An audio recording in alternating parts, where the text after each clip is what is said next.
770 hectares d'anciennes terres fermières, la forêt est récente. À l'échelle de l'ONF, ça veut dire environ un siècle. Après l'abandon de l'agriculture, cet espace est donc colonisé naturellement, ou peut-être aussi aidé par l'homme.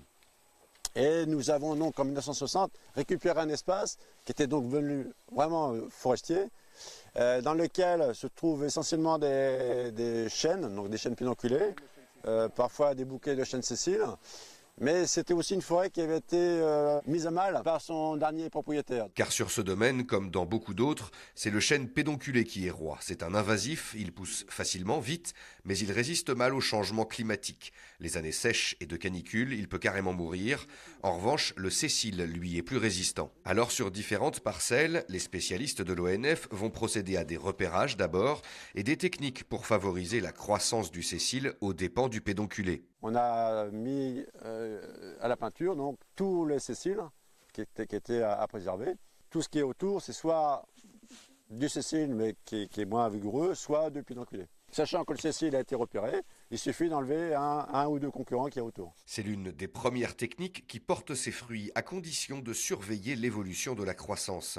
Parfois, malheureusement, on va se trouver avec un petit pédonculé qui va se trouver en mélange avec le chêne sessile. Un pédonculé qui est venu de la parcelle voisine. Hein.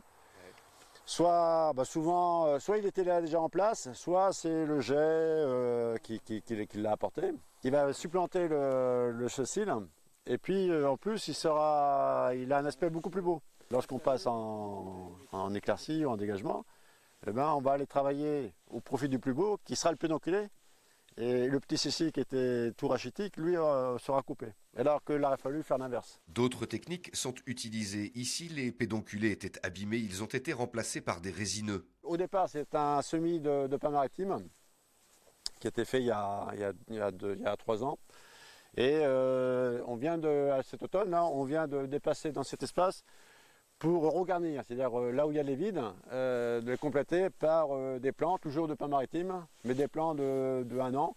Pour aider financièrement ces opérations coûteuses, l'ONF est régulièrement soutenu par un mécène, Balzan Moquette à Arton. L'an prochain encore, une plantation ponctuera une action pédagogique avec une école. Une classe de CP au départ et de CE à la fin, parce que ce sont toujours les mêmes élèves qui auront travaillé avec nous depuis le début, c'est-à-dire le ramassage des glands en forêt de Châteauroux.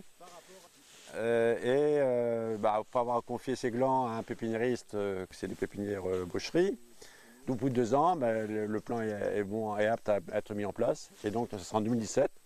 Et ce sera les mêmes élèves qui feront les plantations sur cet espace-là qui aura été travaillé. À ce jour, sur ce domaine, 20% de la forêt est plantée et renouvelée.